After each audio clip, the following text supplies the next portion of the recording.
Hello hi. இது நான் வைகாசி விசாகத்துக்காக விரதம் இருந்த ஒரு நாள். ஆக்சுவலாக நேற்று ஒரு வீடியோ போட்டிருப்பேன். அதில் காப்பு கட்டியிருப்பேன்னு சொல்லியிருப்பேன். அதுக்கு அடுத்த நாள் அடுத்த நாளாக அதுக்கு அடுத்த நாளான்னு தெரியல. ஏன் இப்படி லேட்டாக லாங் வீடியோ போடுறேன்னா, டைம் இல்லைன்றது சொல்கிறத விட ஒரு சில விஷயங்கள் நடந்துகிட்டே இருந்துச்சு. ஸோ அதனால் லேட் ஆகிடுச்சு. So sorry. இன்னொன்று என்னோடய வீடியோ நிறைய பேர் பார்க்குறீங்கன்னு நான் நினைக்கிறேன்.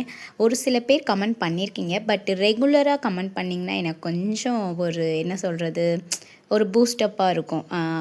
ஒரு சில பேர் உங்கள் வீடியோ எனக்கு ரொம்ப பிடிச்சிருக்குன்னு கூட சொல்லியிருக்கீங்க.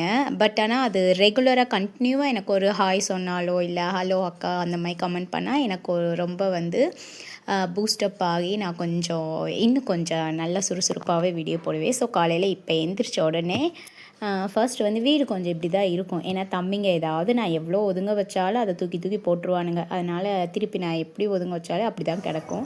ஸோ எந்திரிச்சு வந்தோடனே கோலம் போட்டுட்டேன். இப்போல்லாம் நான் கோலம் போடுறத கண்டினியூவாக பண்ணணும்னு நினச்சி பண்ணிட்டு தான் இருக்கேன்.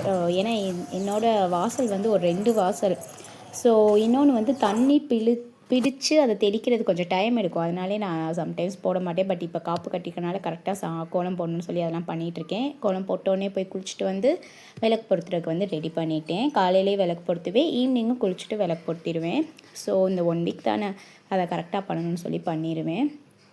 ஸோ அதுக்கப்புறம் முடியெல்லாம் லைட்டாக காயறதுக்கு கிளிப் போட்டுட்டு நெக்ஸ்ட்டு சமையல் வேலை தான் பார்க்க போகிறேன்.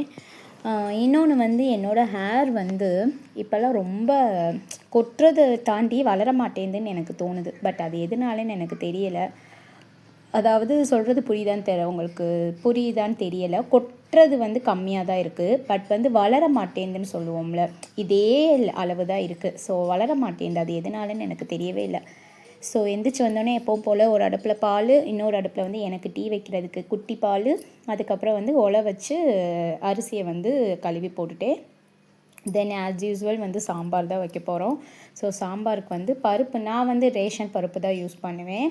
அது போக கொஞ்சோண்டு ஒரு கைப்பிடி அளவு நம்ம பாசிப்பருப்பு போட்டோன்னு வச்சுக்கோங்களேன், கொஞ்சம் டேஸ்ட் நல்லாயிருக்கும். கொஞ்சம் கெட்டிப்படும். சாம்பார் கடை சாம்பார் மாதிரி நல்லாயிருக்கும். ஸோ அதுக்கப்புறம் முள்ளங்கி போட்டு சாம்பார் வைக்க போகிறனால முள்ளங்கியை கட் பண்ணிகிட்ருக்கேன். முள்ளங்கி சின்னவருக்கு ரொம்ப பிடிக்கும். தம்பி சின்னவன் காய்கறி நல்லா சாப்பிடுவான். அதில் அவனோட ஃபேவரெட் முள்ளங்கி கூட. ஸோ அதனால் அடிக்கடி முள்ளங்கியில் நிறைய சத்து இருக்குது, நிறைய பெனிஃபிட்ஸ் இருக்குது முள்ளங்கியில். ஸோ அவன் அதை சாப்பிட்றனால அடிக்கடி நான் முள்ளங்கி சாம்பார் வைப்பேன். அதில் ஒரு 2 துண்டு மாங்காய் போட்டு வச்சா அந்த புளிப்பு டேஸ்ட் கொஞ்சம் நல்லாயிருக்கும். புளி ஊற்ற தேவையில்லை. ஸோ அதனால் அது தக்காளியெல்லாம் ஊற்றுறனால நான் புளி ஊற்ற மாட்டேன்.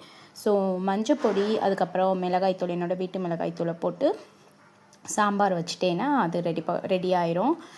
சைடிஷ் ஏதாவது ஒன்று பண்ணலாம் அப்படின்ற மாதிரி ஒரு ஐடியாவில் இருக்குது. ஸோ காலையில் எந்திரிச்சோடனே மேக்ஸிமம் நான் இவருக்கு ஆஃபீஸ்க்கு லஞ்ச் கொடுத்து விட்றனால காலையிலே நான் எல்லா சமையலும் முடிச்சிடுவேன். அதுக்கப்புறம் நான் என்ன விலாக் எடுக்கிறேன்னே எனக்கு தெரியாது. அதனால தான் மேக்ஸிமம் லாங் வீடியோ எனக்கு வராது. ஏன்னா நான் காலையில் தான் எல்லா வேலையும் முடிச்சிடுறேனே. அந்த டைம் என்னைக்காவது வீடியோ எடுத்தால் தான் கரெக்டாக இருக்கும். ஸோ சைடிஷ் முட்டைக்கோஸ் கட் பண்ணிகிட்ருக்கேன். இந்த முருங்கைக்காய் எதிர்த்த மரத்தில் பிடுங்கிட்டு இருந்தாங்கன்னு சொல்லி ஒரு 4 முருங்கை கொடுத்தாங்க. ஸோ அதையும் வச்சுருக்கேன். அதை வேணால் நாளைக்குன்னு சாம்பார் வச்சுக்கலாம் அப்படின்ட்டு. ஸோ அதுக்கப்புறம் காயை தாளித்து விட்டுட்டு ஒரு வேலையாக நான் பார்த்துட்ருக்கேன். தென் அதுதான், யாராவது என்னோடய வீடியோ பார்க்குறீங்கன்னா, டெய்லி என்னோடய ஷார்ட்ஸ் பார்க்குறீங்கன்னா, அதில் ஒரே ஒரு கமெண்ட் பண்ணுங்கள். ஒரு ஹாய் சொன்னால் போதும், இல்லாட்டி ஒரே ஒரு ஹார்ட் சிம்பிள் கொடுங்க. ஸோ அது யாரோ என்னை கண்டினியூவாக பார்க்குறீங்கன்ற ஒரு சந்தோஷம் எனக்கு கொடுக்குது.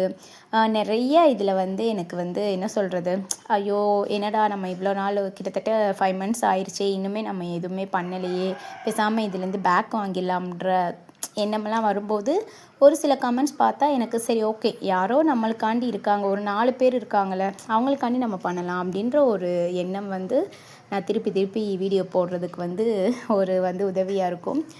ஸோ மாவு அரைச்சி வச்சுருந்தேன். மாவு நான் ஒரு படி போட்டு ஆட்டுவேன் அரிசி.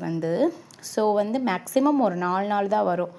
ஏன்னா தம்பிங்க வளர்ந்துட்டானுங்க, அவனுங்க மேக்ஸிமம் இட்லி தோசை சாப்பிடுவானுங்களா. அதனால் மொதல்லாம் நான் ஒரு படி ஆக்குனேன்னா 10 நாள் ஆனாலும் காலியாகாமல் நான் தூக்கி கீழே ஊற்றுவேன் புளிச்சு போய். இப்போல்லாம் கரெக்டாக 4 நாள் தான். அதாவது வீக்லி நான் 2 times மாவை ஆட்டியே ஆகணும். அந்த மாதிரி தான் இப்போ போயிட்டுருக்கு. ஸோ ஒரு பக்கம் இட்லி ஊற்றி வச்சுட்டு சாதத்தை வடித்து விட்டுட்டு காய் சாம்பாருக்கெல்லாம் தாளித்து விட்டுட்டு வேலை முடிஞ்சிடும்.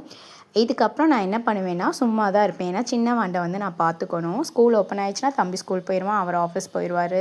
ஸோ சின்னவன் கூடயே தான் நான் இருப்பேன். அந்த நேரம் ஃபோன் பார்ப்பேன், இல்லாட்டி டிவி பார்ப்பேன். அந்த மாதிரி தான் வேலை ஓடிட்டுருக்கோம்.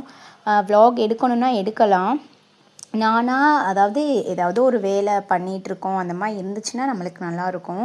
இந்த சமையல் வேலையை மேக்ஸிமம் முடிச்சிடுதா, அதனால் வந்து அந்தளவுக்கு வ்ளாக் எடுக்க எனக்கு வந்து அமையாது கரெக்டாக. ஏதாவது போடணும்னு நம்ம போடக்கூடாதுல்ல.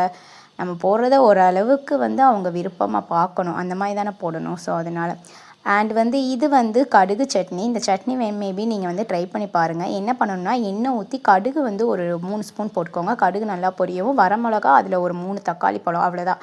இதை நல்லா வதக்கிட்டு இதை அப்படியே கடுகோடு சேர்த்து நம்ம அரைச்சிடணும். அவ்வளோதான், வேறு எதுவுமே போடக்கூடாது. உப்பு போட்டுக்கிறணும். அவ்வளோ டேஸ்ட்டாக இருக்கும். நீங்கள் வேணும்னு ட்ரை பண்ணி பாருங்கள் கடுகு சட்னின்னு.